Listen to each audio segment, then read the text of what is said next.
Il fait pas beau, je sais que c'est dur de venir et sortir de sa couette. On est mieux sous la couette, n'est-ce pas? Ça, il n'y a pas photo. Ça, c'est kiffant sous la couette quand il fait mauvais. Mais vous venez, c'est vraiment Kol Hakavod Baruch Hashem. Alors aujourd'hui, on va traiter encore un pas. Nous avons vu qu'est-ce que c'est l'ego. Je vous ai expliqué cette partie de âme divine qu'Hachem nous a donné, le nefesh, l'âme animale qui est en nous, mais que tout le monde a ça. C'est la partie où il y a des désirs, la partie où il y a des attentes, la partie où il y a un confort. C'est normal, on est des êtres humains. On veut être aimé, on veut être compris, on veut être considéré. Et puis parfois on veut qu'on nous voit, qu'on nous donne raison, qu'on nous donne du respect. Bon, il y a chacun avec ses attentes. Et puis on a parlé des attentes des femmes. Les attentes des femmes, que c'est normal, mais on a vécu avec. Il n'y a rien à faire. Les Walt Disney, les livres, les films, les séries télévisées. Et inconsciemment, tipin, goutte à goutte, ça rentre dans notre cerveau. Et sans le vouloir, tu dis, c'est pas normal ce qu'il fait mon mari. C'est pas normal pour toi, pourquoi? Parce que la normale, tu l'as vu ailleurs, sans le savoir. Ça se trouve, c'est ton père qui est t'es un homme magnifique avec ta mère. Ça se trouve... je sais pas, donc tu as cette attente, peu importe, l'éducation, les lectures, l'environnement. Maintenant, on a dit que là où on est, c'est Akadosh Baruch Hu qui nous a mis dans cette situation. D'ailleurs, on a trouvé ça avec Rav Boyer, c'est dans Rav Shimshon Raphaël Hirsch, dans son livre Chorev, il écrit comme ça. Les parents, on les a choisis, mais la belle-mère qui est là dans la photo, le frère, la sœur, là où tu habites, tes voisins, ton employeur, ta carrière, tous les facteurs qui il n'y a pas d'hasard. Et bien que tu crois que tu as choisi d'être, je sais pas, tu as choisi d'être chanteuse et pas coiffeuse, tu as choisi Aroma et pas Guilo, tu as choisi Israël et pas la France, tu as choisi ce monsieur, on n'a rien choisi. Ça, c'est juste les deux doigts dans l'œil. J'espère que vous le savez, que la Bechira, c'est pas ça. C'est quoi la Bechira? La Bechira, c'est autre chose. C'est combien je mets le bon Dieu dans mes choix. Habiter là ou habiter là. Là, il y a un mikvé, là, il y a une école, là, il y a de la cacheroute. Mais là, les pavillons, ils sont pas chers. C'est kiffant. Donc, tes choix, combien tu as mis le bon Dieu dans tes choix. Ça, c'est la Bechira.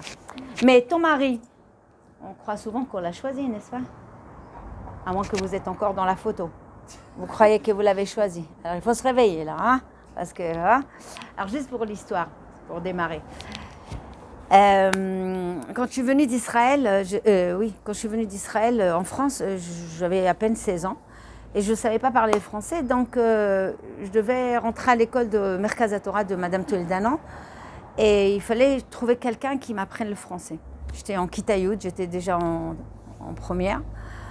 Et je comprenais pas grand-chose, à part cuisine, manger, dodo, toilette, voilà, voilà. Et la prof, c'était une prof qui, certainement de l'État, mais c'était une juive à la retraite et tout ça. Donc on parlait avec les mains. Tout le temps, elle m'a fait un CP à l'âge de 16 ans, mais avec les mains. Elle connaissait pas l'anglais, moi je parlais très bien l'anglais.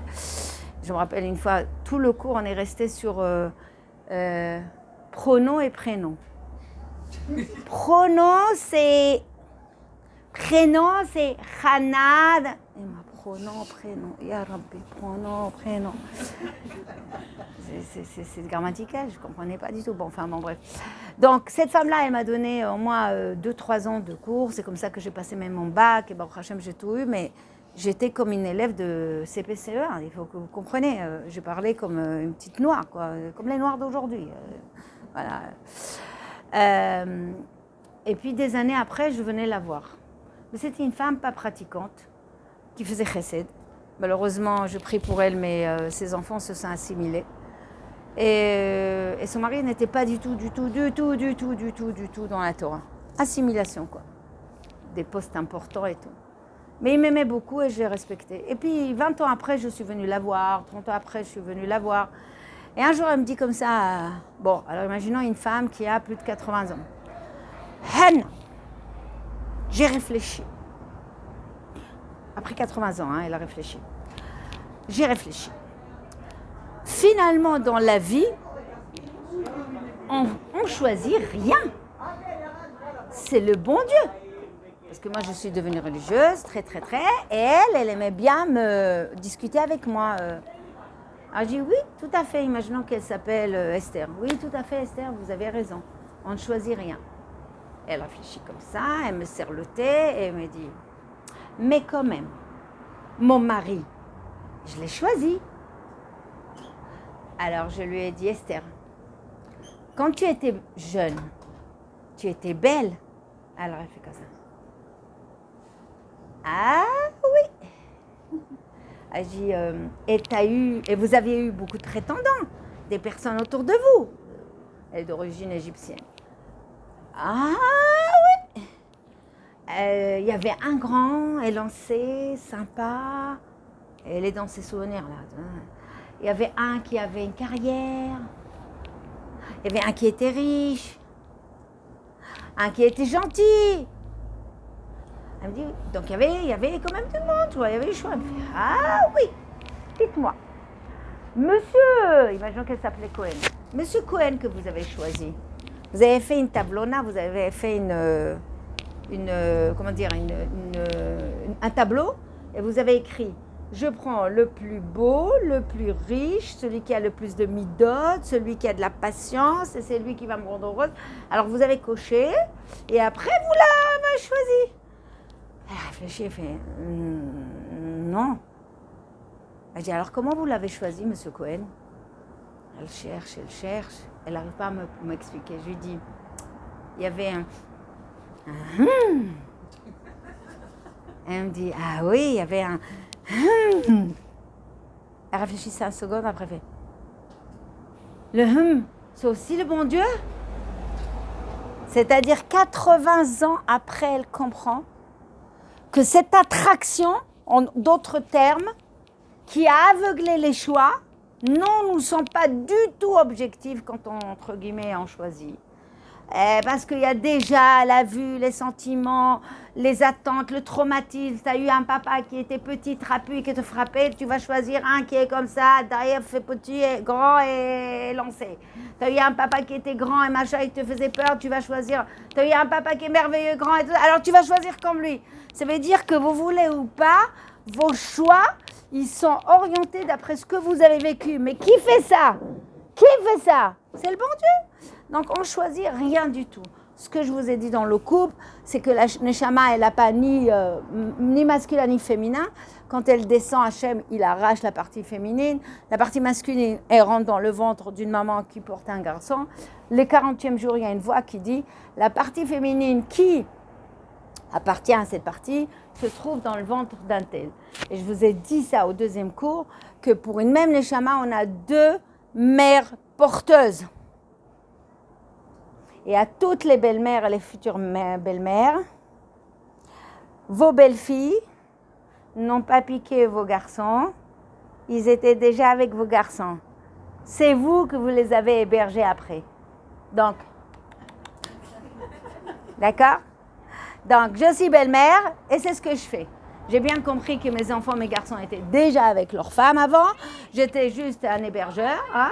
Je leur ai donné tout ce qu'il fallait, l'amour, la chaleur, l'anti-choc, amortissement, chauffage, électricité, nourriture, tout ce que tu veux. Après, je me suis occupée de lui, j'ai prié pour mes garçons. Après, elle la roule avec ta partie féminine. Allez, bon débarras. De toute façon, elle lui donne ce que je ne peux pas donner. Hein. Ça tombe très bien. Bon, allez, continue. Bon. Donc, vous avez compris. Donc, vous avez compris que vous allez devenir belle-mère et il faut comprendre ça. Donc, cette Neshama qui est venue, après Hachem, il fait en sorte que tu la rencontres. Donc, tu passes sous la choupa et tu dis la bracha Yotzer Adam qu'Hachem a créé l'homme. Pourquoi au moment de la choupa, Hachem t'a créé l'homme? On aurait pu faire à la Brit Mila, t'as créé l'homme. J'étais très jeune, je disais, c'est son gouré de bracha là. Il y a un problème dans la bracha. Sous la choupa, il fait l'homme. Quel fait l'homme? À la Brit Mila, on fait l'homme. Et bien justement, c'est là que Adam, il était d'où partoufi, il avait une partie de femme, une partie d'homme. Donc l'homme qui se marie avec sa femme, il devient Ben Adam, il devient le fils d'Adam, la partie féminine et la partie masculine. Et tout ça, il faut comprendre après, il faut étudier. En tout cas, vous avez compris qu'on ne choisit rien du tout. Et donc, là où tu es actuellement, mariés ou non. Il y en a qui ne sont pas mariés, il y en a qui sont divorcés, il y en a qui sont... l'année nommée veuve, ça existe. Il y en a qui ne se sont pas encore mariés. Je ne sais pas, je ne connais pas le public, mais dans d'autres publics, c'est comme ça. La situation que je me retrouve aujourd'hui, c'est exactement la meilleure situation que je vais choisir pour moi. Donc, je suis malheureusement, par exemple, dans les milieux pas très, on va dire, avertis dans la Torah, ou bien on va dire plutôt la génération de mes parents, même ma génération, j'entendais encore des femmes dire « Qu'est-ce que j'ai fait au bon Dieu? Je suis tombée sur lui. » Tombée. Comment t'es tombée, ya Rabbi? Et elle te rajoute « Je me suis trompée, en fait c'était son frère que je voulais. » Non mais franchement, t'as même dupé le bon Dieu quoi. Non mais franchement, il n'y a pas, ça n'existe pas. Tu devais te marier avec lui et le frère était un chaliard. Mais toi, tu crois que c'est l'inverse. Et chez nous, dans le langage, et je répète ça à toutes les communautés, tomber amoureux. Vous entendez le mot? Il est complètement négatif. C'est « je tombe ». Comment je suis tombée amoureuse de toi? C'est des phrases que j'entendais. C'est genre, on nous a... Je sais pas, on nous a... Voilà, vous avez compris. Ou bien tomber enceinte. La Vierge Marie. Tu tombes comme ça, c'est tombé. C'est... Qu'est-ce que ça veut dire ça? Chez nous, on dit les canesses, les rayons. To be pregnant, c'est un ta'alir. C'est rentrer dans une gestation. Mais c'est pas du tout tomber amoureuse, tomber... c'est comme si tu es tombée en panne. Vous voyez, c'est le même champ lexical. Donc, comment voulez-vous on parle un langage qui est symptomatique, plein d'allusions dedans. Et d'un autre côté, non, c'est bien de se marier, c'est super et tout. Donc les gosses, ils captent pas, ils captent les deux, ça fait une instabilité.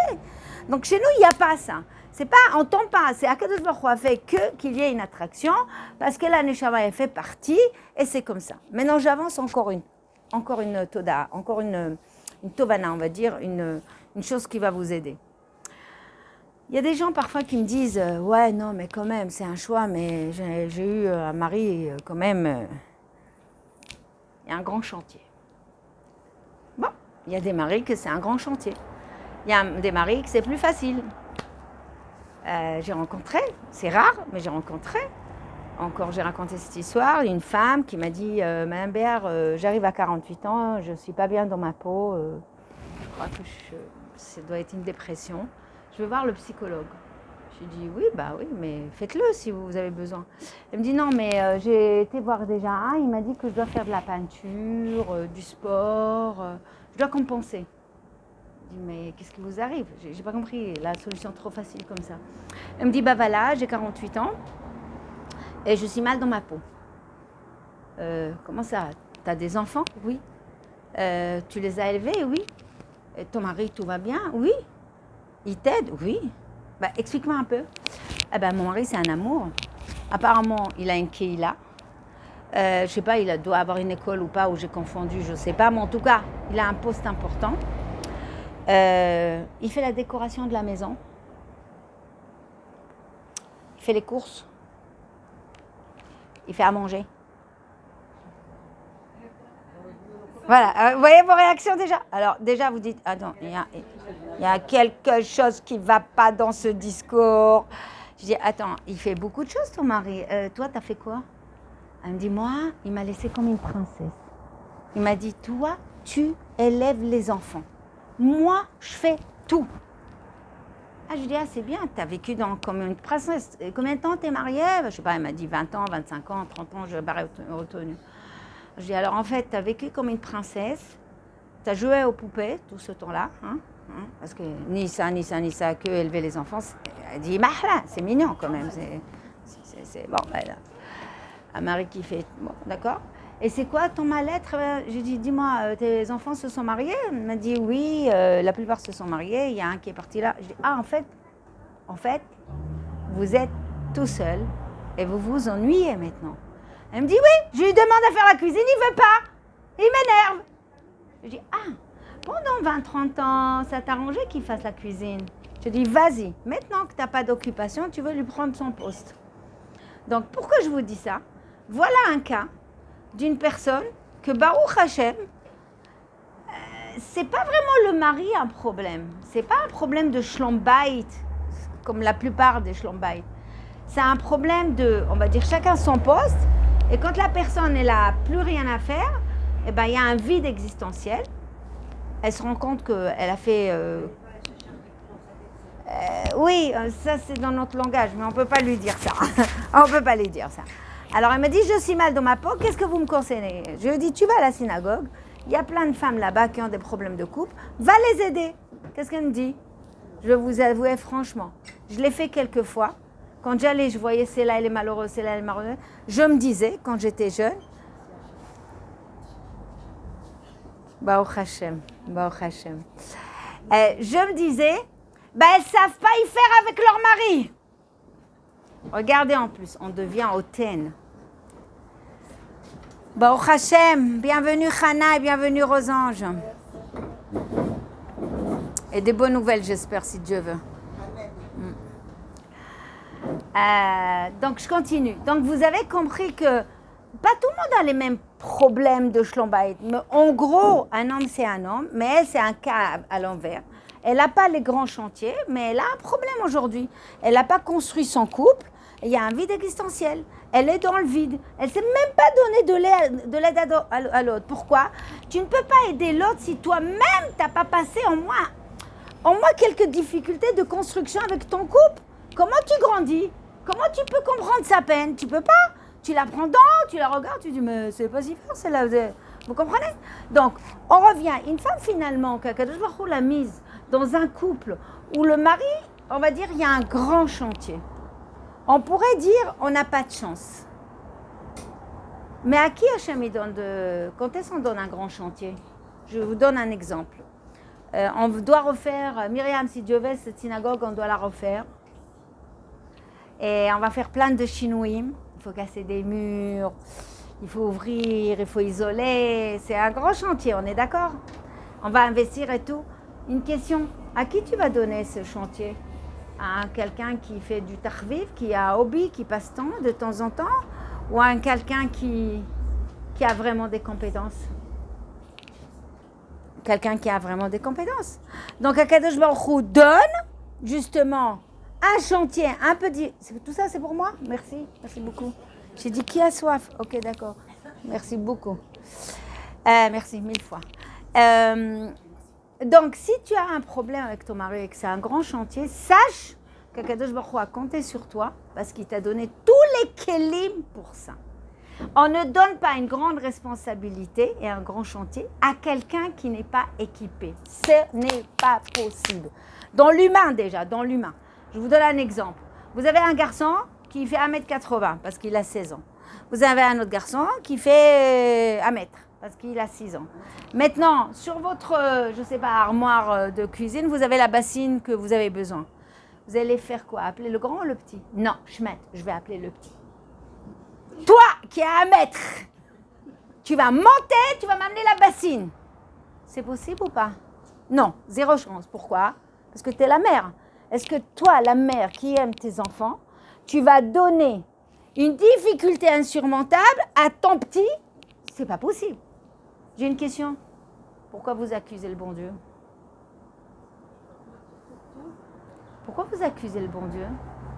Pourquoi vous pensez qu'Akadosh Baruch Hu est capable de donner une mission, un chantier insurmontable? Pourquoi vous avez cette pensée qui puisse être moins qu'une mère? Moi, si j'étais le bon Dieu, je serais vexée. J'aurais pleuré. Donc, vous avez compris que si une mère ne fait pas ça, c'est profond ce que je dis et j'espère que vous avez capté. Si vous avez compris qu'une mère ne le fera pas avec un enfant qui est petit, pourquoi Hachem ferait? Et si vous pensez qu'Hachem est capable de faire ça, c'est que vous ne le connaissez pas. Et il faudrait faire des cours d'Emunah et Bitachon et connaître Hachem. Qu'est-ce que c'est l'amour du Big Boss? Donc, la situation que j'ai, c'est la meilleure. On répète, la situation que j'ai, c'est la meilleure. Oui, il y a un grand chantier, oui, il y a des douleurs, oui, il y a des défis, Oui, il y a des challenges, mais il y a une route. Ça veut dire, on a appris ça dans Emunah Bitachon, l'école d'Avar Yeshket. À chaque chose, il y a une fin.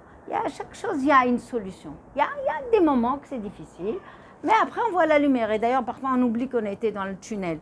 On a oublié. Vous connaissez les gens que quand vous les voyez, ça va, Simcha, tu vas bien? Ah, mon mari me dit, ah, bon, d'accord. Le lendemain, ça va, Simcha? Ah, mes enfants. Mais attends, ton mari, non, j'oubliais. Donc, ils sont en train de pleurer, mais ils oublient qu'Hachem il a envoyé une Yeshua. Il faut se rappeler de ça. Donc, on pose les jalons. Merci Hachem, tu m'as donné la meilleure situation. Et là, on va glisser sur un sujet.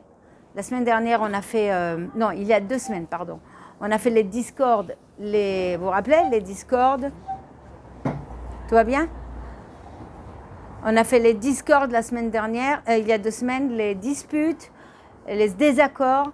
La période de boudage, vous vous rappelez la période de boudage qu'il ne faut pas rester plus que 6 heures comme la saucisse et le yaourt, hein, vous vous rappelez? D'accord, ok, n'oubliez pas. Il faut pas, et que c'est pas bon et que ça te fait une mauvaise atmosphère, que nous avons des compétences. Aujourd'hui, on va parler d'autre chose. On va parler justement des... Qu'est-ce que c'est une déception?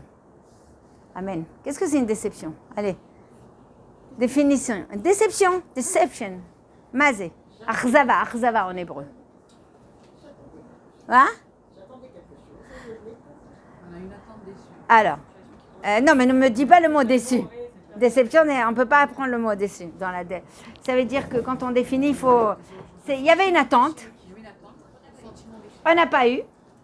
On a un sentiment d'échec. De stress, oui, pourquoi pas. À tristesse, oui, sûr. Stress. Tristesse, on n'est pas content. Ah! Oui ou pas? Il y a aussi trahison parfois. Oui, on a quand même une trahison. Un exemple très simple. Tu rentres à la maison, tu as mal à la tête. Chérie, j'ai mal à la tête. Ton attente inconsciente, c'est quoi? Qui s'y intéresse. C'est l'attente normale d'une femme. Qui me considère. Qui demande qu'est-ce que j'ai eu aujourd'hui. Il doit comprendre que j'ai souffert. Si je dis mal à la tête, ça doit faire gling-gling, j'ai souffert. On parle le même langage, quoi. On est pareil, quoi. Et lui, qu'est-ce qu'il dit? Prends un acamol. Ça, c'est encore pire. Qu'est-ce que tu as fait à manger? Alors, tu vois qu'il y a une déception, mais plus qu'une déception, trahison. Parce que tu dis comment? C'est l'homme que... Tu as raison, hein, Hélène? L'homme que je partage ma vie, mon lit et tout ça, il me connaît tout. Il dit m'aimer. Mais aimer, c'est me connaître. Mais il ne me connaît pas du tout. Ça fait 7 ans, 8 ans, 10 ans qu'on est ensemble. 20 ans, il ne me connaît pas. Oui, on se sent trahi, ça c'est sûr, c'est certain. Et ça, c'est le début de tous les malheurs dans le couple. C'est 2 langages différents, des attentes différents. Et il y a là, l'imaginaire, tu es en train de pédaler. Ouais, je vous ai raconté l'histoire de... Ouais. Mais toi, tu la connais, Muriel? Tu te rappelles ou pas? Ah voilà, mais je l'ai fait chez vous au 16e. C'est comment elle s'appelle? C'est Patricia. C'est le Khatab, je vous ai dit. Cette histoire-là, c'était une vraie histoire. C'est juste, il n'a pas pris le téléphone, là, son mari, et que ça y est, ça pédalait. Ça s'appelle le Dimayon. Le Dimayon, c'est ton Yetzirara. Il est là parfois pour te servir, mais parfois il te prend très loin. Oui, c'est normal, il n'a pas fait ça. Il m'a donné à Gapol parce qu'il n'en a rien à faire de moi. Il n'en a rien à faire de moi. De toute façon, c'est un égoïste. Si c'était sa mère, il l'aurait donné. Moi. Tu te retrouves avec un roman. Ma parole, tu peux écrire un roman. Tu peux écrire un roman. Donc, comment ça se fait que nous, on a cette appétence, cette compétence d'interpréter, des filtres.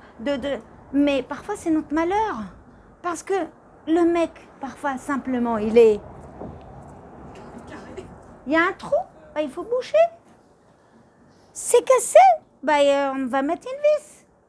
C'est problème, solution. Il ne va pas par 4 chemins. Et ça, on n'arrive pas à comprendre. Nous, on dit, on ne va pas sortir de la voiture, il va comprendre qu'il faut ouvrir la porte. tu peux mourir dans ta voiture. Et s'il fait froid, gla, tu restes dehors. Et lui, il a avancé, il a acheté son falafel, il voit même pas que tu es là. Non, vous vous rendez compte? Mais maman, vraiment, je vous dis, je vous parle comme une grande sœur, comme une mère, comme ce que vous voulez. J'entends tellement des histoires et je vis ces histoires. Je suis aussi une femme, mon mari est un homme normal, hein, comme tout le monde. Eh bien, si je ne suis pas en train de décoder ce qu'il fait, et si je ne suis pas en train de décoder ce que je veux dire, parce qu'avant que je dise, je dois décoder au masculin pour qu'ils comprennent, ça ne rentre pas. On n'arrive pas à communiquer parfois. Et c'est vrai que... Hein? Oui, oui, ils sont comme ça.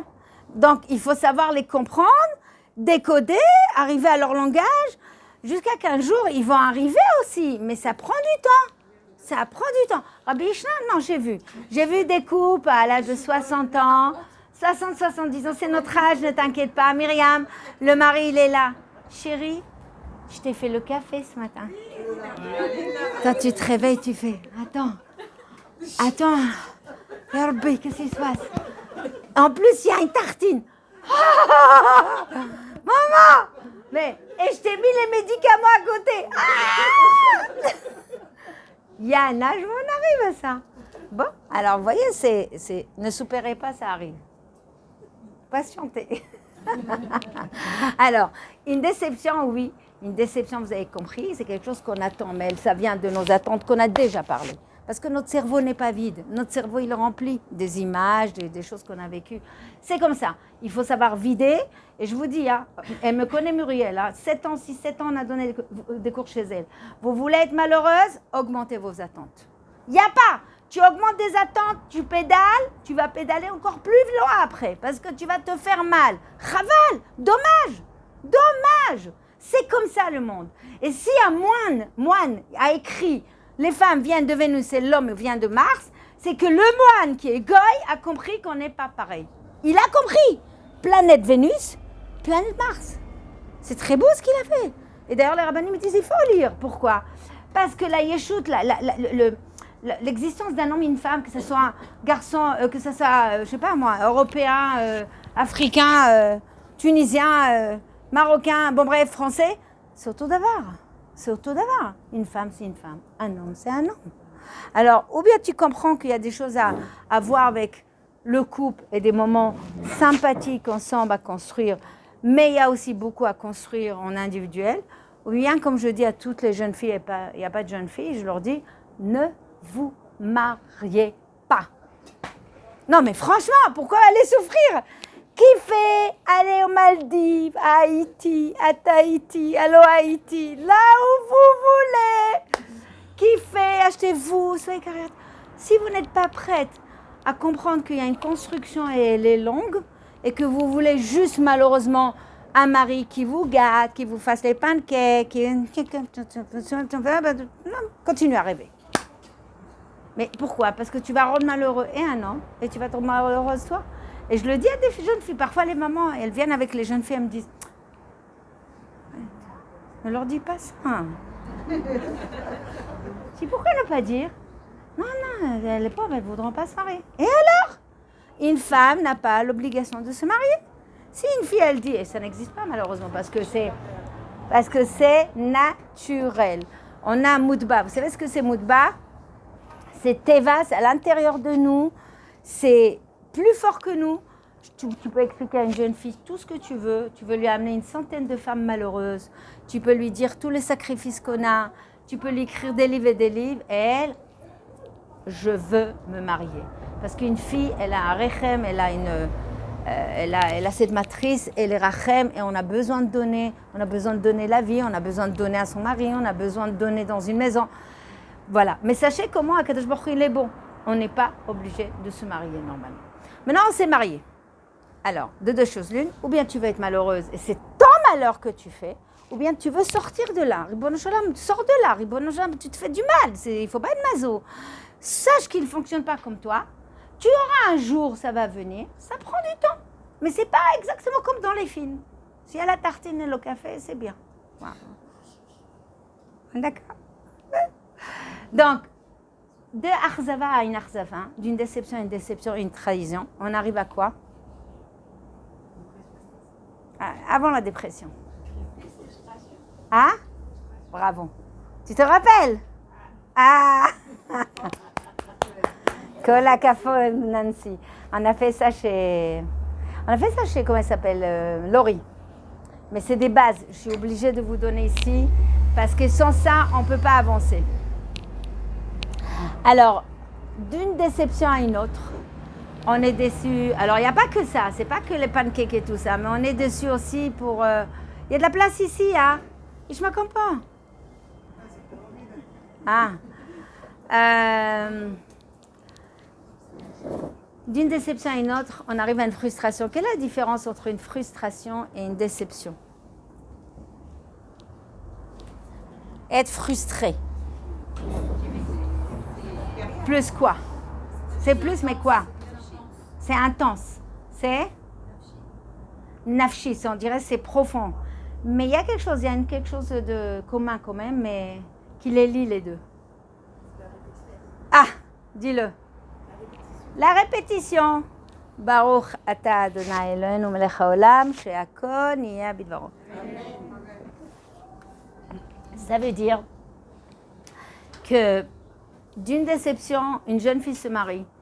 Elle ouvre les yeux le matin, et ben elle voit, tiens, c'est bizarre, il ne range pas ses affaires, le nouveau mari, hein. Les chaussettes par terre et tout, bon, déception.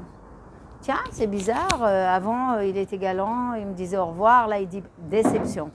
Tiens, il n'a pas appelé toute la journée, déception. Tiens, il n'y a pas un SMS, déception. Tiens, il a mangé le macaroni et tout ça, il n'a même pas dit que c'est bon, déception. Et vous allez voir que nous les femmes, on arrive à amasser les déceptions d'une façon incroyable, mais même presque inconsciemment, parce qu'on les chope les déceptions et on les classe. On les chope, on les classe. On ne va pas faire des histoires pour un au revoir, on va pas des... Alors, vous savez, vous vous rappelez la cocotte minute qui ne parle pas? Tac, paf, tac, plaf, taf, taf. Et dedans, ça se remplit, ça s'entasse, ça s'entasse, ça s'entasse. Et à force d'avoir des déceptions, bah tiens, je croyais qu'il étudie au moins une fois par jour. Tiens, il m'a dit qu'il a fait de la yeshiva. Tiens, il m'a dit qu'il me préfère à moi que sa mère. Voilà. Bon, plein de déceptions comme ça. Et tu amasses des répétitions et on arrive donc à la frustration. C'est ça la frustration, c'est pour ça qu'elle est plus profonde. Parce qu'elle est corrosive, parce que c'est répétitif, parce qu'il y a un phénomène c'est intensifié, c'est répété, ça devient de plus en plus dur à supporter, bien que tu sais. Et donc après la frustration, on arrive à la dépression même. Hein? Ouais, mais cette saturation, voilà, bravo.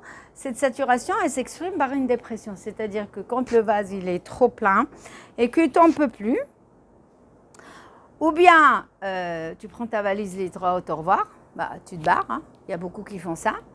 Ou bien tu te rentres dans ta coquille parce que tu te retrouves malheureuse et que personne ne peut te comprendre et tu te retires du couple. Tu démissionnes inconsciemment de ton rôle de la mère, de ton rôle de la femme. C'est un peu ça la dépression. Je ne suis pas bien. La déprime, on va parler de la déprime, on va être prudente.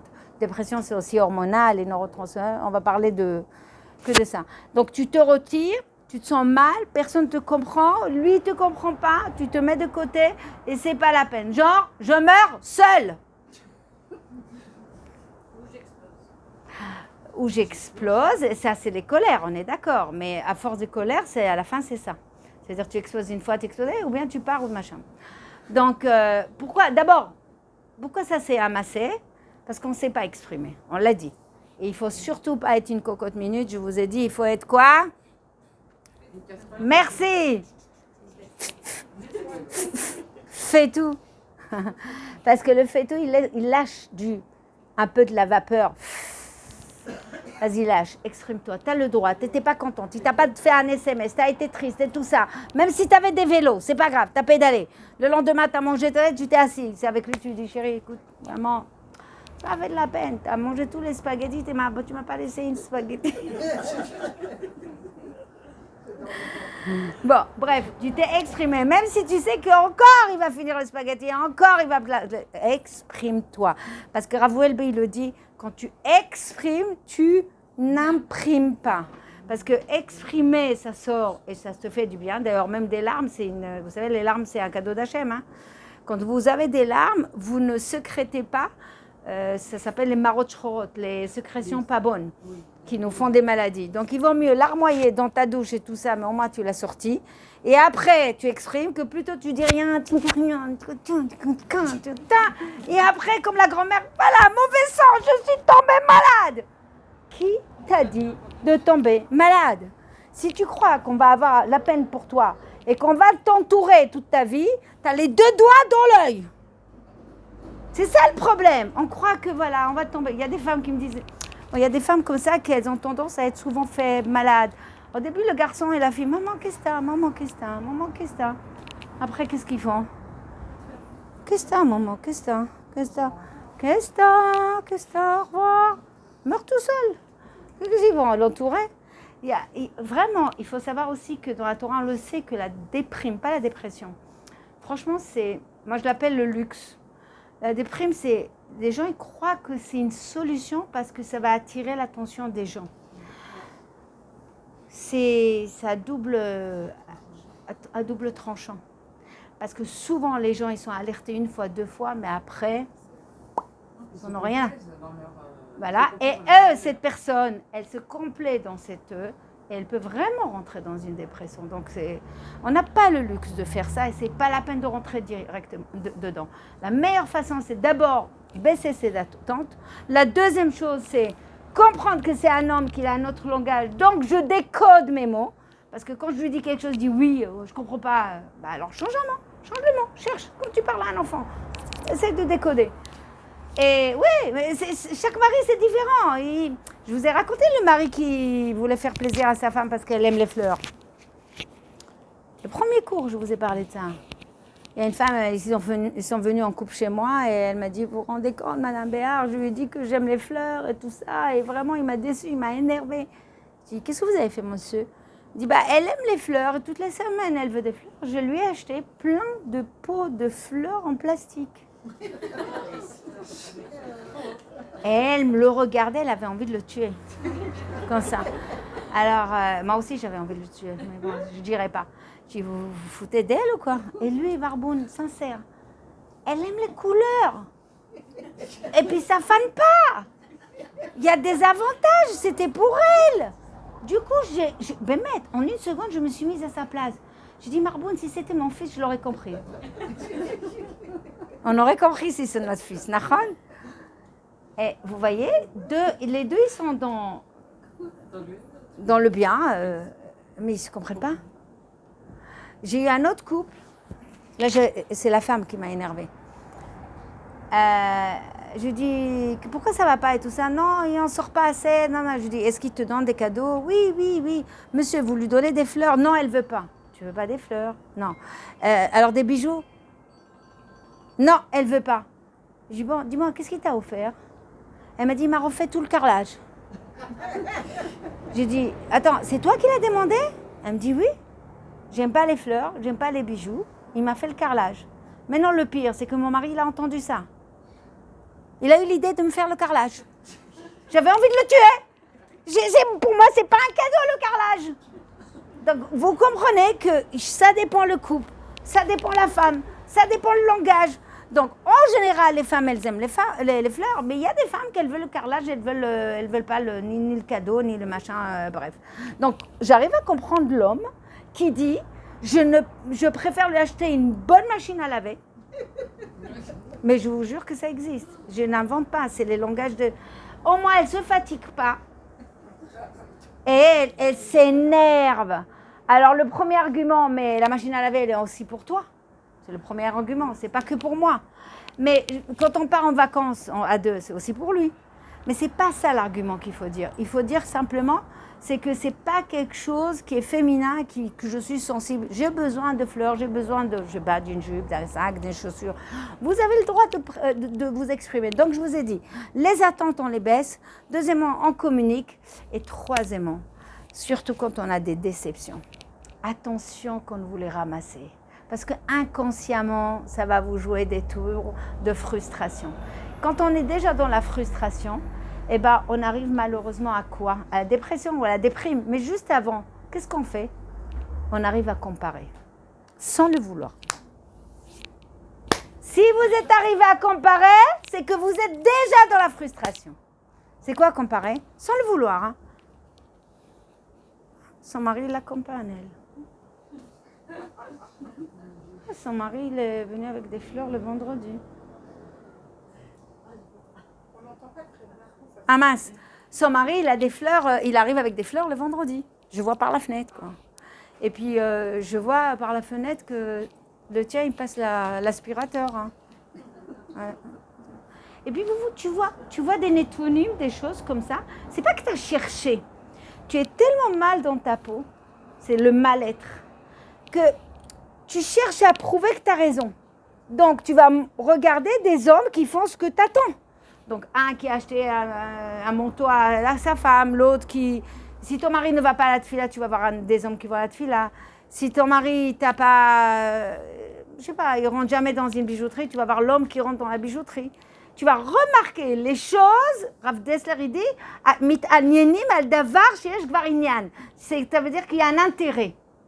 Si vous êtes, faites attention, si vous voyez que vous êtes déjà dans la comparaison, c'est que vous avez déjà un pied dans la frustration. Il faut faire attention. Dans la frustration, tiskoulim.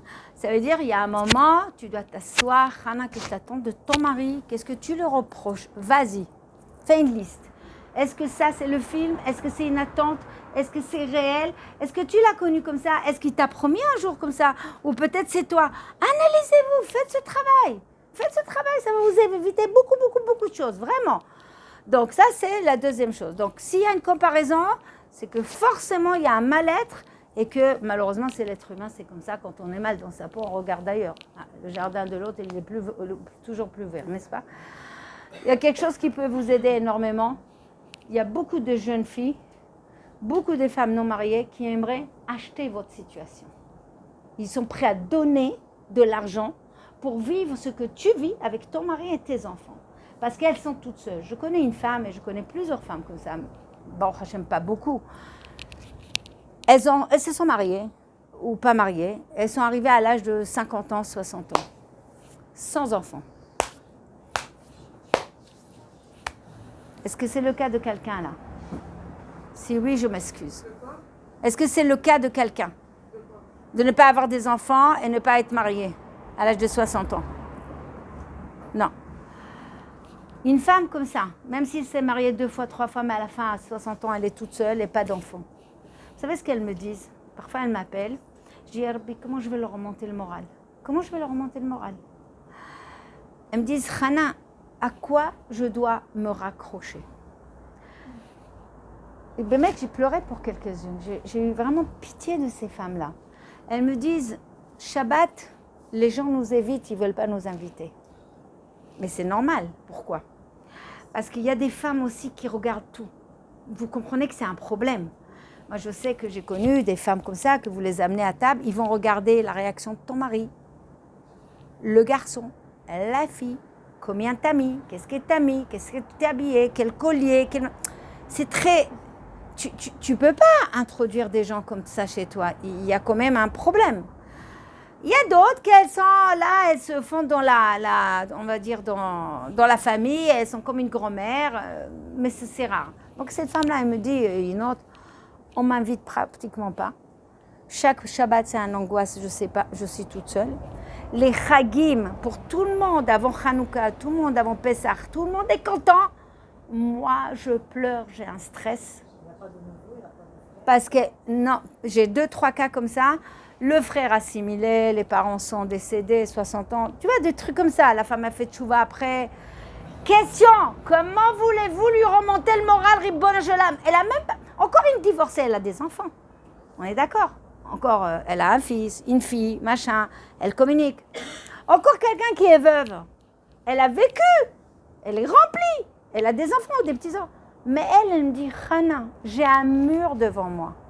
Elle me dit, J'aurais aimé me marier, au moins avoir avec qui me disputer. Non, mais vous savez que se disputer, c'est un équilibre. Il n'y a pas un couple qui se dispute jamais, c'est pas normal. Non, mais un couple qui se dispute jamais, c'est pas normal. C'est qu'ils se connaissent pas, ils cohabitent. C'est deux autoroutes, c'est deux voisins. Bonjour, au revoir. Ah, t'es là, ah, merci. Je t'ai gardé la lettre, merci, au revoir, bonne nuit. Ça, c'est deux voisins. Donc, un couple se dispute, c'est normal. Parce que toi, tu viens avec tes contextes, lui vient avec ses contextes, lui avec ses attentes. Lui, c'est un homme, toi, tu es une femme. C'est normal qu'il y a des chikouchim. Elle me dit ça. Elle n'a pas. Je veux dire, j'ai 3 cas, un plus grave que l'autre. J'ai dû faire un travail avec elle, comment s'attacher à Kadosh Baruch Hu, aimer le bon Dieu et donner parce qu'on aime le bon Dieu. Et c'est très dur. Parce qu'elles sont là, comparées. Toi, tu peux me remonter le bras, mais toi, tu as un mari. Toi, tu peux, mais tu as un gosse. Toi, tu as au moins 2 filles. Toi, tu as quelqu'un qui t'appelle. Toi, machin. C'est-à-dire, tu peux. Je vous dis, il y a des gens qui aimeraient acheter votre situation. Et je ne rigole pas. Donc, arrêtez de vous lamenter. Parce que Rav Lugassi, Yaakov Israël Lugassi, dans son livre Ner les Ragli, il explique. Une femme qui râle. J'en ai marre, qu'est-ce que j'ai fait au bon Dieu d'avoir un mari comme ça? J'en ai marre, ces enfants, c'est pas exactement ça. C'est ma belle-mère, ça. La maison, je ne l'ai pas choisie, c'est lui qui a tout fait, et machin, et j'en ai marre. Et toujours, j'ai mal au genou, et toujours cette épaule, et j'en ai marre. Qu'est-ce que j'ai fait au bon Dieu? C'est les gens qui... Voilà, ça s'appelle comment? Gum attitude. Voilà bien, gum attitude. Eh bien, avec sa parole, la parole, on crée des anges, vous le savez très bien. Ça s'appelle des anges catégores. Ils montent chez Hachem, et vous le savez. Ils vont chez Akadosh Baruch Hu avec des dossiers. Donc, je ne peux pas toucher, c'est pas à moi. Ils viennent, ils disent, Akadosh Baruch Hu, c'est là, elle a un mari, elle n'est pas malade. Elle va très bien. Elle a une parnassa, ses enfants, machin, non? Mais elle mérite ce qu'elle a parce qu'elle nous a créés. Elle est gum toute la journée. Ça s'appelle Dinim Shorim Alehem. C'est l'expression du Zohar de Rav Yaakov Ligassi. Vous savez qu'est-ce que c'est Dinim Shorim Alehem? Le din reste au-dessus de la maison. Ça veut dire le din, le jugement, la rigueur et Shorim, Lishrot. Adam Sharoui, B'Matzayef Kazé, Sharoui. Ou Shorim, ils sont quoi? Tu veux t'en rapprocher ici? Non, mais moi aussi, je suis pas... Parfois, je parle d'ici. Et il y a aussi la voiture, j'entends le... Non, j'entends la ventilation aussi, je crois. Voilà, c'est ça. Donc, Shorim, ça veut dire que ils sont présents au-dessus. Donc, la femme a créé des anges, et c'est beaucoup la femme, énormément la femme, parce qu'elle a des attentes. Il y a des attentes, il y a des déceptions, il y a des déceptions, il y a de gum attitude. C'est souvent la femme. Non, bon, bref. Donc, Hachem dit, ok, il se lève de son trône de Rachamim. C'est comme ça, c'est ça, un naga. Pourquoi il fait ça? Parce qu'il a décidé, c'est comme ça. Quand il y a trop de malaché Chabala, il se lève de son siège, de son trône de Rachamim, et il se met sur le trône de Din. Et il dit comme ça, Rav Yaakov Lugassi. Et je vous assure, quand j'ai lu ça il y a 20 ans, j'étais comme ça. Avant d'ouvrir ma bouche, je dis à Hachem, ouh, là, non, je pleure pas du tout sur mon mari. Non, tout va bien. J'avais peur. Elle a une maison, mais elle n'est pas contente. Elle veut une autre. Bon, l'autre n'est pas nécessaire pour elle pour son tikkun, et celle-là, elle ne la veut pas. Donc, on peut retirer. Elle a des enfants, mais elle veut autre chose. Elle a un mari, mais elle veut autre chose. Elle veut quelque chose qui n'est pas adapté à son tikkun, elle n'aura pas. Et ce qu'elle a, elle ne le veut pas. On peut retirer. Ça fait peur, mais c'est une réalité. Les xérotes à la maison, c'est pas que le Aïnara de ta belle-mère. Ça m'énerve dans ton Aïnara. Avant de mettre la faute sur l'autre, examine toi et ta bouche. Qu'est-ce que tu fais rentrer dans ta maison? Et à côté de ça, C'est écrit, une femme, et j'ai vu de mes yeux, une femme qui est dans... Elle a un demi-pain, elle a le fromage. Allez, Baruch Hashem, on fait avec ça. Merci mon Dieu, mes enfants sont vivants, mon mari va au travail. Bon, il ne va pas tous les jours, mais ça va, il va... Elle ne se plaint pas. Elle demande à Dieu. C'est une tfila. On a le droit. Hachem, donne-moi plus une maison pour que j'aimerais, Bezrat Hachem, ça sera pas. Mais je ne suis pas gum-gum. C'est pas la même chose. Je ne suis pas en train de créer. Donc avec mes paroles, quand je sors dehors et je dis Baruch Hashem, c'est un Baruch Hashem. Et c'est pas Baruch Hashem. Ça peut être mieux. Baruch Hashem. Tu as envie de prendre cette femme, lui faire comme ça, lui dire quel Baruch Hashem. Ton Baruch Hashem, il est faux. Il est faux, ton Baruch Hashem. Donc cette femme qui parle bien et qui dit, qui se satisfait, elle crée des anges sanégores, qui sont protecteurs. Ils viennent chez Hachem, ils disent Hachem, regarde, t'as une fille en bas, regarde-la, regarde-la. Elle n'a pas de quoi manger, ce mari est malade, sa fille elle est difficile, elle n'a pas une bonne parnassa. Et avec ça, elle a un sourire juste ici, mais elle te représente comme si elle était heureuse. Qu'est-ce qu'il fait Hachem? Kramel, il va lui donner encore. Ça s'appelle la bracha. Quand on dit la femme elle amène la bracha, c'est ma mâche elle amène la bracha. C'est pas pour nous flatter ou genre tu amènes la bracha. Ce que tu dis et comment tu es, tu amènes la bracha. Je ne pourrais jamais oublier, à Sarcelles, on a eu un incident comme ça, et je vais vous raconter tout à son honneur. C'était les premières années des cours de Ochot Tzadikim. On va dire c'était 2005 peut-être. Et il y a une femme qui a déménagé d'ailleurs, elle est venue à Sarcelles, et on savait qu'elle avait des problèmes de... C'était une femme pauvre, on va dire comme ça. À la manière de s'habiller, elle récupérait des habits, on savait. Et moi, je savais un peu plus, parce que quand elle est venue inscrire ses enfants, j'ai su que son mari est malade, qu'elle a un enfant hyperactif, qu'elle est épileptique. Elle a un paquet comme ça de problèmes. On n'est pas jaloux d'elle, voilà. Maintenant, cette femme, elle passe dans la rue. C'est Hachem. J'adore le corps de Dieu comme ça. Tu la connais. Comme ça. Un jour, dans le cours, elle vient et fait « Il faut que je vous raconte un miracle !» Nous, on s'attend quoi? L'auto, une guérison. Alors, nous, on travaille, quand on fait un Ochot Tzadikim, on travaille ses midot. Donc, on fait attention à ce que... Elle dit, vous savez ce qui s'est passé? Ça fait 2 jours que j'ai pas de pain. J'avais pas de monnaie pour acheter le pain de mie pour les enfants. J'ai dit, Hachem, faut que tu m'aides. Et vous savez quoi? Je suis descendue à Odélis, à côté de la poubelle. Il y avait 2 paquets de mie, de pain de mie, et ils étaient encore bons. On est resté comme ça. Je ne veux pas jurer, mais mes émotions sont montées comme ça. Voilà, bravo. On avait des frissons, on avait honte de nous. Comment j'ai honte de ma bouche et de... C'est-à-dire, je vous raconte une vraie histoire. Une femme qui souffre toute sa vie, elle voit le miracle dans des pains qui étaient à la poubelle. Cette femme-là, on peut lui demander une bracha, hein, moi je vous dis honnêtement. Elle a beaucoup, beaucoup de soucis, mais regarde comment elle représente le bon Dieu. Le sourire jusqu'ici, hein? Vous la voyez pas. Mais elle est à Sarcelles, elle est connue, c'est une femme qu'on peut apprendre la émouna d'elle. La situation s'est pas arrangée depuis?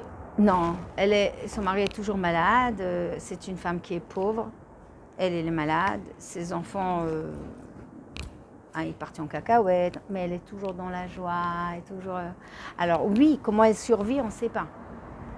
Tu dis comment elle fait, je ne sais pas comment elle fait. Elle doit avoir des petits dons, des trucs comme ça. Mais jusqu'ici, le sourire, elle te parle que du bon Dieu, qu'elle aime. C'est pas une folle. Hein. Elle vient dans les cours, elle te répond mieux que tout le monde. Elle sait exactement ce qu'elle dit. Donc, on avait à apprendre d'elle. C'est-à-dire, vraiment, on avait envie de pleurer. Et d'un autre côté, on avait honte. Parce que nous, les êtres humains normaux, combien de fois dans la journée on s'est plaint pour des choses? Allez, on n'est pas dans le pain.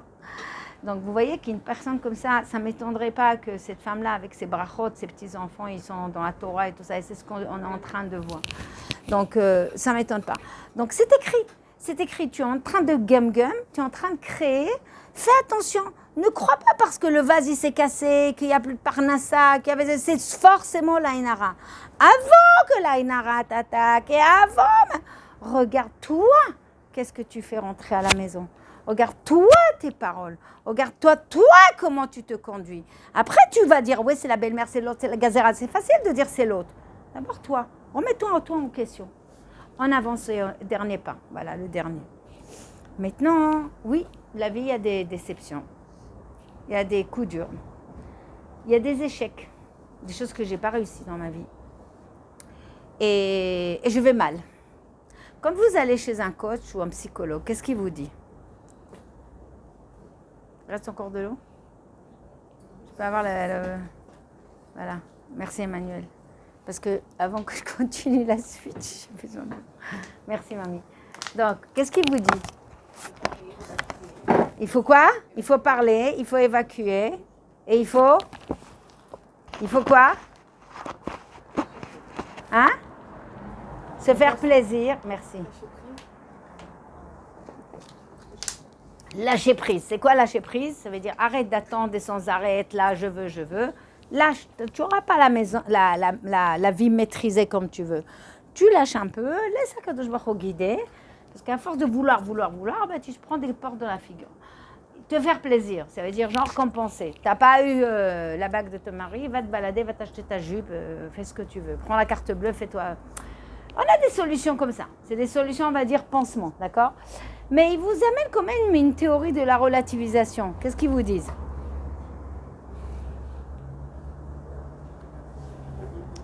Qu'est-ce que vous voyez dans ce verre ? Alors, taisez-vous les anciennes. Il y a des nouvelles ici, il y a beaucoup de nouvelles ici. Alors, Myriam, qu'est-ce que tu vois ? Alors, Simcha, toi, tu l'as fait. Toi, tu t'étais ? T'as pas fait ? J'étais sûre. Nancy, toi, tu l'as fait. Mais c'était chez... Ah ! Qui se rappelle de ça ? Il n'y a que deux ? Ok, il n'y a que deux. Ah, toi aussi, super. Il y a elle aussi, super. Regardez les réactions, c'est intéressant. Alors, Myriam, tu as dit ? À moitié plein. Muriel ? À moitié plein, c'est tout ? À moitié plein de quoi ? C'est de quoi ? Dites-moi une définition. J'ai oublié ton prénom. Sipora, mais à toi. À moitié plein. Alors, qu'est-ce qu'ils disent les... À moitié vide. Ok. La moitié d'eau, la moitié d'air. Ok. Et toi ? Il est plein. Plein de quoi ? D'eau. Plein d'eau. Et il reste encore. Ok. Un jour, dans mon cours, il y a une femme, elle fait... Je dis, qu'est-ce que tu vois ? Mais qu'est-ce que tu vois ? Ce que tu as montré. Ce que tu as montré. J'ai dit, mais... Ouais, elle a tellement peur. Tu as peur de dire ? Dis-le, je ne veux pas te noter là. Il n'y a pas de note. Je dis, t'as peur de dire ? Eh ben, il y a des gens qui ont peur d'avoir faux. Mais on est des êtres humains, où est le problème ? Tout le monde est d'avoir. Bon, allez. Alors, on a entendu plusieurs personnes. Quand on va chez le thérapeute, il vous dit, arrêtez de voir le verre à moitié vide. Regardez votre verre à moitié plein. Je vous pose une question. Ça s'entrechoque pas avec vos acquis de la Emouna ? Qu'est-ce qu'on apprend dans la Emouna ? Hein, il n'y a pas de vide. Qu'encore ? De dire merci. On apprend encore quoi ? C'est tout ? Baruch Hashem, Akol Tova. Si Akol Tova, c'est où la Tova ? C'est la moitié. Donc ça ne vous dérange pas. On apprend des slogans chez les goïms et on s'en sert et ça ne nous dérange pas. Moi, ça m'a horripilé. Ça m'a... Je dis, mais c'est quoi ça ? Alors on va... Ton prénom, j'ai oublié. Dina. À moitié quoi ? Qu'est-ce que tu m'as dit, pardon ? Plein de quoi ? Plein de la moitié de l'eau et la moitié de l'air. Voilà la réponse. Il y a moitié d'eau et il n'y a pas moitié vide. Parce que le vide n'existe pas, nulle part. Pour avoir du vide, il faut le créer. Une bouteille qui est vide de coca ou d'eau, pour qu'elle soit remplie de vide, enfin qu'elle soit vidée, il faut aspirer l'air, parce que forcément, il y a quelque chose. Il n'y a pas un endroit ou quelque chose qui a un vide. S'il y a un vide, ça se remplit. C'est comme l'anshama. Quand l'anshama elle part, chas de shalom, c'est sitra achra qui vient. C'est les mauvais esprits, tout ça. Il n'y a pas de vide. Donc, cette bêtise qu'on vous dit, à moitié plein et à moitié vide, et que nous avalons comme des... Je ne comprends pas les Français, hein, franchement, surtout les Juifs. Aussi, on dirait. Hein? Oui, à Kosrek. Reka mishtia. Aval, dans le pit gamme, on te dit, altistakli, ne regarde pas Khatsi Amalet, tistakli à Khatsi Rek. Lama Rek. Lama listakel. Altistakli à Khatsi Rek, pourquoi ils emploient Khatsi et pas, en fait, c'est plein. On a une moitié d'eau, mais on a une moitié d'air. Donc le verre, il est plein, mais de deux choses différentes. On est d'accord. Maintenant, deuxième question. Réfléchissez bien. Mayoter Riyuni, qu'est-ce qui est le plus vital? L'eau ou l'air? Combien de temps on peut rester sans air? 3 minutes maximum. Combien de temps on peut rester sans eau? Donc, qu'est-ce qui est le plus important? Et c'est bizarre, on a dit que c'est vide. Donc, la chose la plus rayonnite, la plus importante, la plus vitale dans ma vie, on ne la voit pas. C'est vide de sens. Dans ma vie, regardez bien ce que je veux vous dire. Ça, c'est la moitié, on me dit plein. Les bar mitzvot, j'ai eu le bac, mon mari m'aime, il m'a fait mes pancakes, je suis gâtée, je fais taille 34, on était en voyage, j'ai tout eu.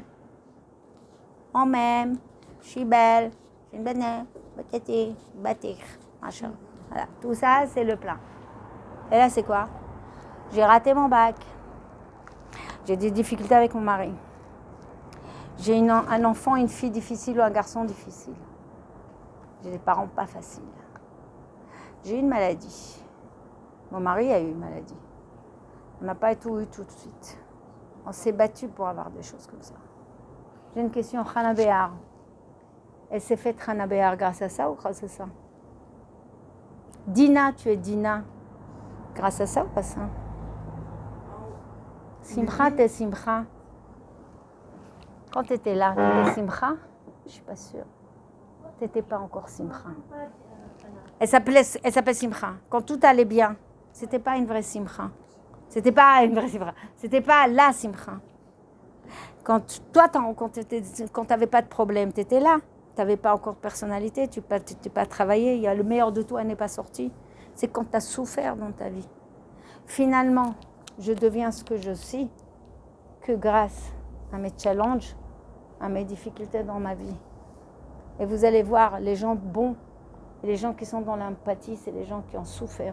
C'est des gens qui ont mangé des montagnes de paille, comme on dit en hébreu. Ce n'est pas les gens gâtés. N'oubliez pas que notre vie, ce n'est pas à moitié plein, à moitié vide.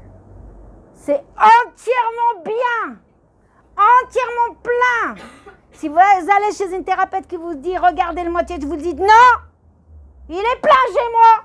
Khalini, tranquille. » Il faut le répondre. C'est pas notre ashkafa. Mon échec, j'ai grandi de ça. Ma difficulté, j'ai grandi de ça. Le fait que j'ai des problèmes avec un enfant, j'ai grandi de ça. Ça a fait de moi ce que je suis aujourd'hui. Donc, vous comprenez que la théorie du demi-verre plein, c'est foutaise et non acceptable. L'homme est kabel. J'irai plus loin. Et ça, on l'a fait une fois dans un cours. Bon, maintenant, je peux boire.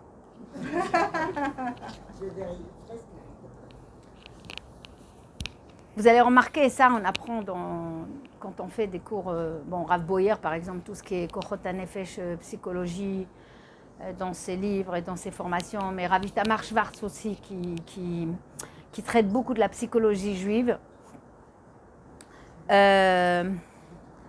Ils disent comme ça que souvent, quand on a une difficulté dans la vie, alors on va l'appeler Nisayon, d'accord?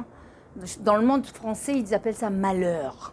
Malheur, c'est mal tombé. Mais bon,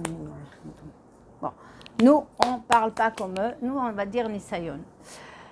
Quand on a un nisayon, une secousse, moi j'appelle ça une secousse, alors on a des choix à faire et parfois à céder sur ces choses. Donc, parfois, on vit en France ou vivez en Israël. Oui, mais il y a ici le business, mais il y a ici le machin, donc il faut qu'on cède. Il y a d'autres nisyonotes plus difficiles, c'est qu'il faut traverser une maladie, il faut traverser un traumatisme. Un papa qui, malheureusement, même dans notre communauté, ça existe, des parents qui ont abusé de leurs enfants, maltraitance, manque d'amour, ça existe ces traumatismes. C'est des nisyonotes qui sont très durs. Donc, quand il y a un nisayon, il faut savoir que Kadosh Baruch Hu, quand il met, c'est que tu fais partie d'une ta'alir, il y a un gilgoul. Il y a un gilgoul, il doit passer par là, même un divorce. C'est kaparat avonot ou simplement nisayon pour grandir. Hachem, il te teste. Expiation, il te nettoie. Tu es en train de... Mais c'est surtout aussi shat ratzon. Ça veut dire que c'est un moment où Akadosh Baruch Hu, si tu laisses rentrer Akadosh Baruch Hu à ce moment-là dans ta vie et tu as compris le message d'Akadosh Baruch Hu, bah, tu gravis une étape encore plus grande. Donc ça, c'est dans le Rouhaniyut. Mais si on parle de biologie simplement, regardez, je vous invite à voir, même les enfants, ils ont fait ça. Vous mettez un haricot blanc dans la terre, dans un verre transparent, et vous attendez que ça pousse. Avant que ça donne une tige, qu'est-ce que ça fait? Ça pourrit, ça se décompose. Maintenant, on est habitués, nous. Mais regardez, par exemple, moi, j'ai fait l'expérience avec des enfants de 3 ans, 4 ans, 5 ans. Maîtresse! Il s'est abîmé! Il n'y a pas la fleur. Mais il pleure. Parce que pour eux, il est mort. Il est pourri. Il est écrasé. Et c'est marrant, parce que tu as beau lui dire, ne t'inquiète pas, il va revenir. Non, il est mort! Non, il est pourri! C'est parce qu'on s'est habitué, nous. On s'est habitué que pour nous, ça ne nous choque pas. C'est sûr qu'il va. Mais avant la tzmicha, il y a une décomposition. Avant de grandir dans chaque domaine, ben on se décompose.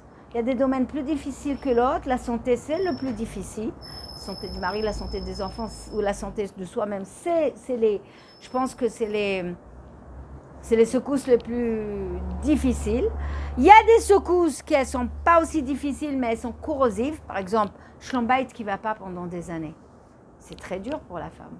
Comme elle a dit, on explose, on est au plus bas, voilà, on est d'accord?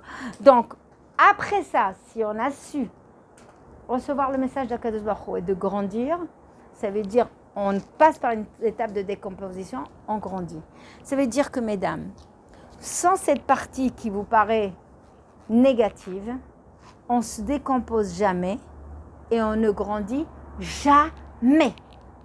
Jamais. Si vous êtes ici encore dans le cours, c'est que Akadosh Baruch Hu vous a secoué certainement, dans un domaine ou un autre. Et Baruch Hashem que vous êtes venus. Je vous dis pourquoi. Parce que là, vous êtes la plupart des jeunes. J'ai des cours où les femmes arrivent, elles ont déjà 38 ans et 40 passés et 50 ans. Et elles me disent, je crois que je n'ai pas vécu. J'ai des témoignages comme ça. Chana, jusqu'au cours que je suis venue chez toi, je crois que je n'ai pas vécu. C'est au métro, boulot, dodo.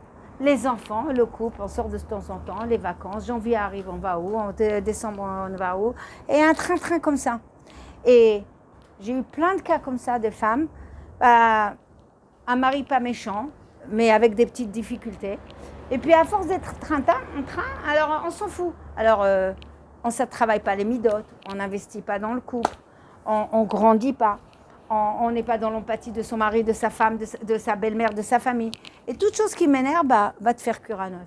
Et j'ai eu plein de cas comme ça, gâtés, pourris, divorce facile. Elles arrivent à 38 ans, 45 ans, elles se rendent compte qu'elles n'ont rien construit. Il y avait les événements, elles ont traversé les événements, mais elles ne se sont pas décomposées.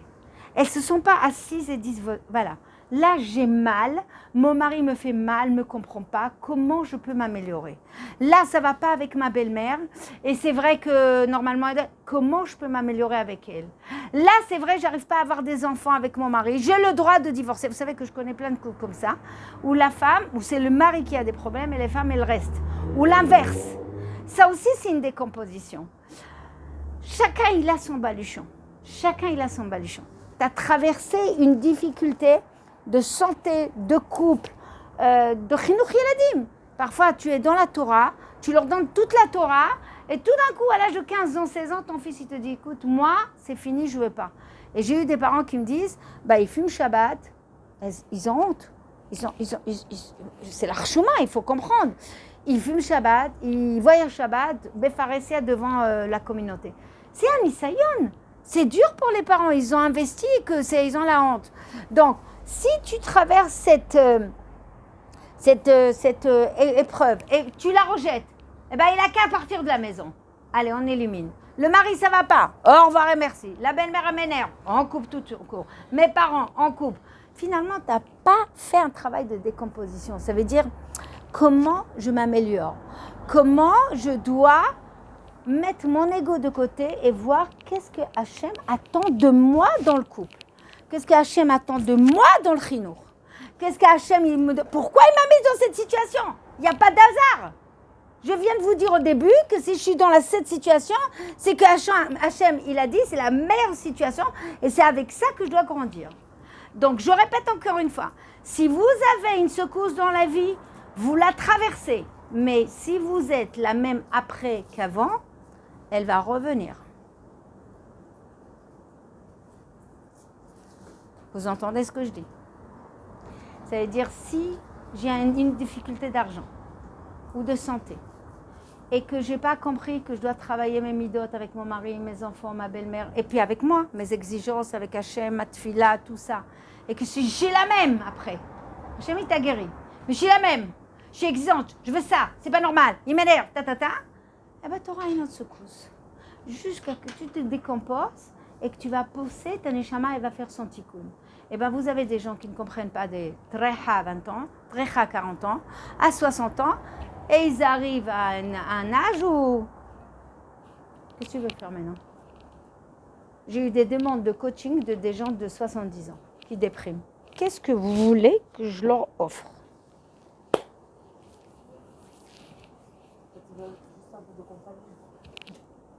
Ok, voilà, donc la compagnie et de l'écoute. Non, j'ai eu par exemple une personne qui m'a dit j'étais médecin, l'autre elle m'a dit j'étais avocate toute ma vie, je me suis mariée, j'ai divorcé, donc j'ai pas d'enfant, j'ai fait un choix, j'ai kiffé, et maintenant je me retrouve avec ma sœur toute seule ou mon frère tout seul, mais nous deux on n'est pas, est-ce que tu peux nous coacher? Ils ont 70 ans et ils ont traversé plein d'événements, ils ont raté le coach. Quand ils vont pousser?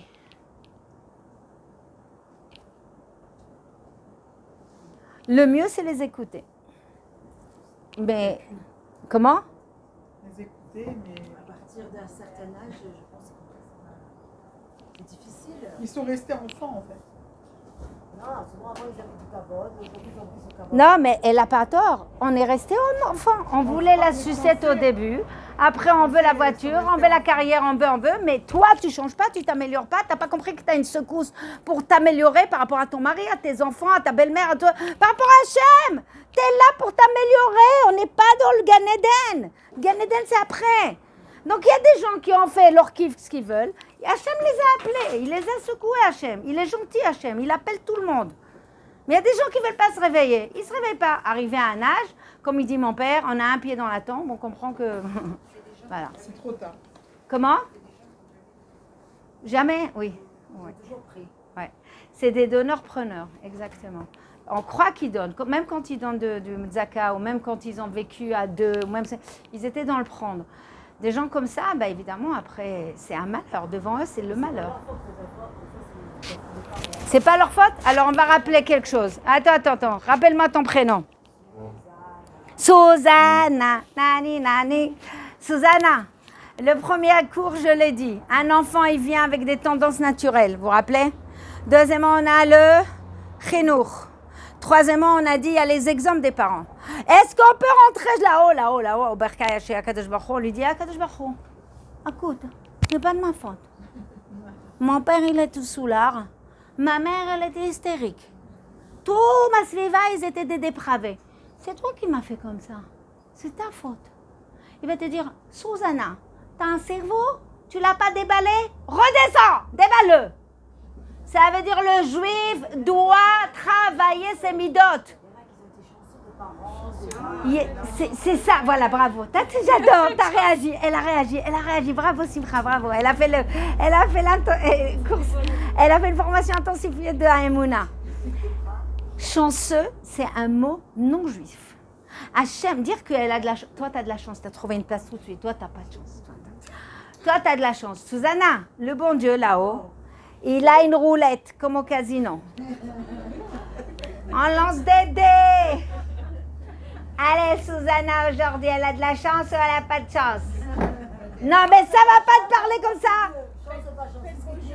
Ah, alors on va dire autre chose. La Hashgacha Pratit, ça veut dire à Kadosh Baruch Hu, VIP avec quelqu'un. VIP, very important personality. Donc avec chacun, il a son échiquier. À Kadosh Baruch Hu, il fait attention.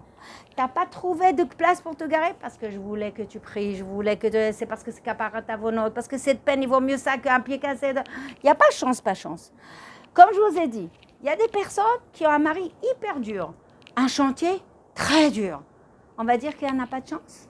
Et si je te dis qu'elles ont, entre guillemets, plus de chance que toi, parce qu'après 120 ans, elles sont tellement bien payées qu'elles n'ont pas des villottes, elles ont plein de choses et toi, tu es dans ton trou. Parce que tu avais un mari trop facile. Donc, quelle chance! Quelle chance! Il n'y a pas de chance, c'est non. Il te met là où tu dois faire le tikkun avec ton mari parce que tu es une partie de lui. Point barre. On fait partie d'un Gilgoul. Gilgoul, ça veut dire une continuité. Il y a des choses avant. Oui, Nancy. On est tous d'accord que si on travaille sur les mitzvot, c'est la Avodat Hashem. Si la personne n'est pas religieuse, elle n'est pas dans la Torah et les mitzvot, comment tu veux faire prendre compte? Ah, Nancy, il y a quelqu'un qui peut lui répondre? Tu as raison. On est tous entourés de gens malheureux comme ça, on aimerait leur dire, mais ça commence par... J'aimerais bien avoir la réponse à la question aussi parce que... Alors, Nancy. Ah, d'accord, j'ai compris. Nancy, il y a deux choses qu'il faut savoir. Même trois. Premièrement, Hachem, il laisse personne. Il t'envoie toujours des shlichim, parce que c'est écrit dans la Torah que Hachem ne nous abandonnera jamais. J'ai donné cette histoire un jour. Un jour, j'ai donné un cours chez toi. Il y a une jeune fille qui est montée. Elle est venue vers moi. Elle m'a dit, Madame Béa, dans ma famille, il y a beaucoup d'assimilés, mariés d'égoïmes. Et si le Mashiach, il va venir, ils ne vont pas être là. Je ne sais pas si tu te rappelles de cette question. Elle était à côté. Elle avait de la peine pour sa famille. Alors, elle me dit, vous vous rendez compte, il va venir le Mashiach et eux, les pauvres, ils n'ont pas fait de tchouva, ils ne travaillent pas les midot. Non, c'est plein de choses. C'est mignon ce qu'elle a... C'est vrai, c'est beau. Et à la suite de ça, j'ai fait même un cours et je lui ai dit, je vais te répondre dans un cours. Alors voilà ce que j'ai donné, ça je crois que Simcha et Nancy, tu connais. Imaginons que je suis une maman et que je vais au parc d'acclimatation avec mes enfants, mes 5 enfants. Par exemple, j'ai 5-6 enfants. Ils s'appellent Shimon, Yehuda, Reuven, Shlomo, Zachar, Vanessa. En bref, vous avez compris.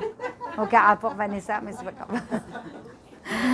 J'y vais au jardin d'acclimatation et je leur dis, voilà les enfants, quartier libre, allez, dégourdissez-vous les pieds, éclatez-vous, allez, machin. Mais à 5 heures pile, vous êtes devant le gate, le char, on doit rentrer. Celui qui n'est pas là, moi je pars. Hein, voilà. Alors à 5h moins 5, Reuven, Shimon, moins 3, Lévi, 5h moins 2, Vanessa. Et bien à 5h, 5h01, bah, Shlomo n'est pas venu. Bah, vous savez quoi? Bah, je pars. Vous voyez que c'est inhumain ce que je suis en train de dire. Je suis en train de dire, une mère, comment?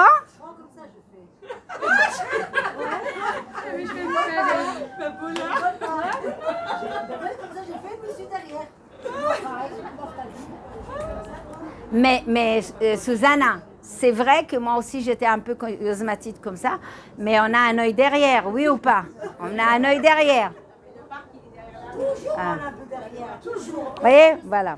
Donc, d'accord. Alors, en gros, est-ce que ça existe une mère qui va renoncer à un enfant? Impossible. Regardez les chats. Même les chats, ils sont en train avec les châteaux. Alors nous, d'accord? Voilà. Maintenant, j'ai une question. Le bon Dieu, oui. On va lui dire.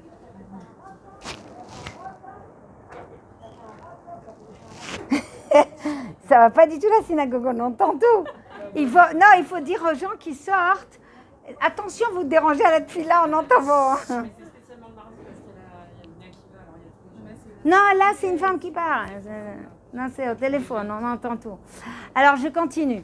Donc, si un être humain, une maman qui a donné la vie, on n'a donné que la vie, on n'est pas capable d'abandonner un enfant. Le bon Dieu, qui ne m'a pas donné la vie, mais il m'a donné une partie de lui. Manishama à l'intérieur, c'est à lui. Elle revient vers lui. Est-ce qu'il va dire, non, finalement, je coupe, je ne veux plus de cette partie? Non, mais ça ne va pas, non? Donc, toutes les neshamot qu'il a mis ici, il a juré dans la Torah qu'il va les ramener. Et comment il les ramène? Comment? Je réponds à Nancy. Forcément, même si il habite à Tataouine-les-Bains, Hachem va lui faire une sorte de secousse où il va se réveiller et c'est à lui de s'accrocher. Il y a une bechira. Il va lui envoyer même les shlichim. Tu ne sais pas pourquoi, dans l'avion, il y a quelqu'un qui va s'asseoir à côté de lui, qui va lui parler de la Mila. Ah tiens, un juif, il doit faire une Mila. Il y a un cas, je ne peux pas citer qui, une jeune fille. Elle a pris un jour, elle est rentrée dans un séminaire et elle m'a dit, j'ai rencontré une fille incroyable, elle est rentrée au séminaire. C'est quoi son histoire? De parents goy. Elle habite dans une ville, imagine en Chambéry, Nancy, je ne sais pas, une ville, Tataouine-les-Bains. Elle a pris l'avion pour découvrir Israël. Parce que, vous savez, les voyages gratuits, là, Taglit, c'est pas du tout religieux. Mais il y a une jeune fille qui s'assoit à côté d'elle. Où tu fais? Qu'est-ce que tu fais? Dommage, si tu veux te marier et tu dois avoir les bases, viens, je vais te montrer un séminaire.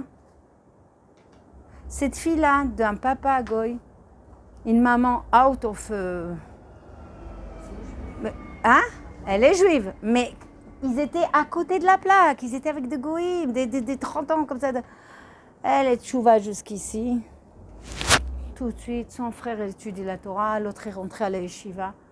Tu dis, Ya Rabbi, il y a une discussion dans l'avion. Quand Hachem veut sauver, il envoie. Mais c'est toi qui as la Bechira. Est-ce que tu as envie de faire l'effort ou pas l'effort? Il y en a qui n'ont pas envie de faire l'effort. Ils ont envie, un jour j'étais dans des quartiers UP, la dame elle venait de perdre son mari, jeune.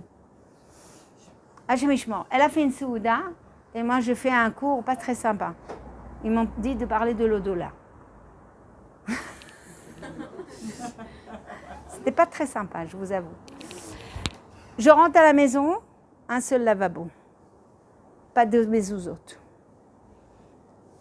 Je comprends pas.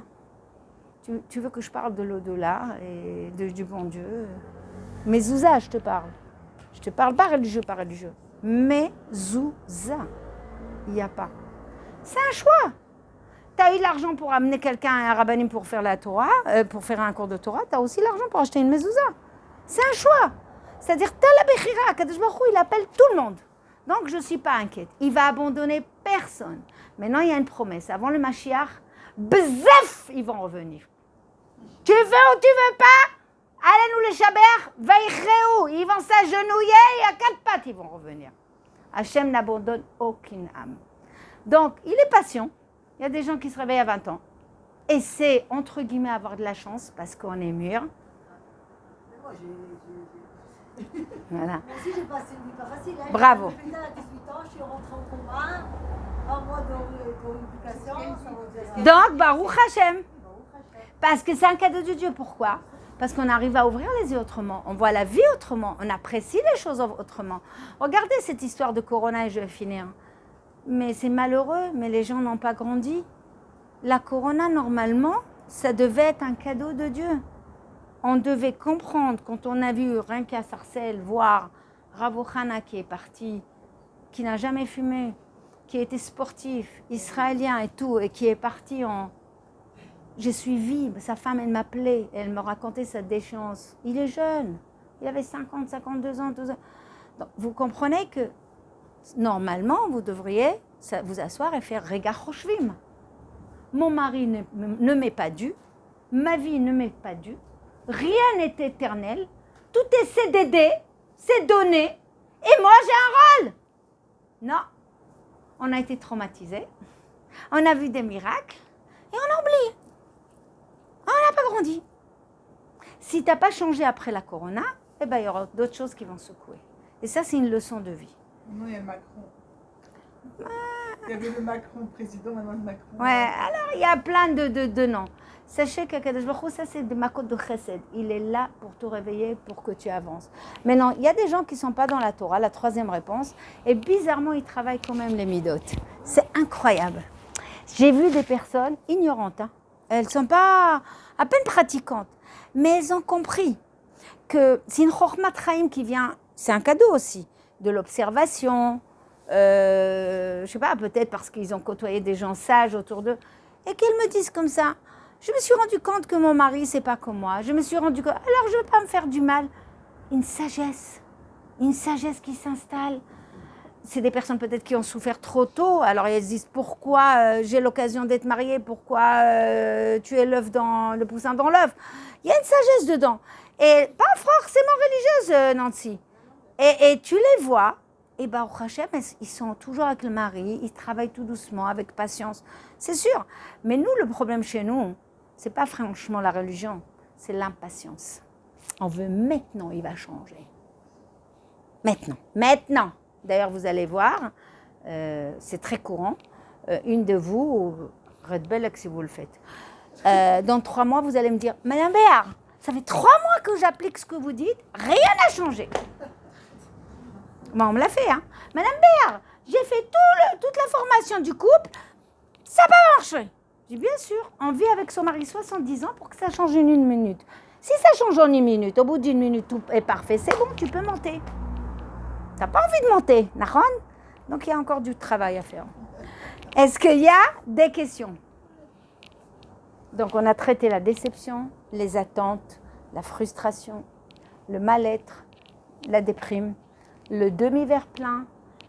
Tout ce qu'Hachem qui me donne, c'est exactement ce dont j'ai besoin. Et n'oubliez pas, plus je suis gum attitude, il ne faut pas en vouloir à la belle-mère ou à quelqu'un. C'est toi le problème. Ouais, j'ai failli le dire, je te jure. Extrait. Ok, c'est bon? Allez, kol hakavod. Pour votre assiduité, merci Myriam, merci à la synagogue, merci à M. Marelli. Plein de bonnes choses, amen. T'arrives à arrêter? Pourquoi c'est fini?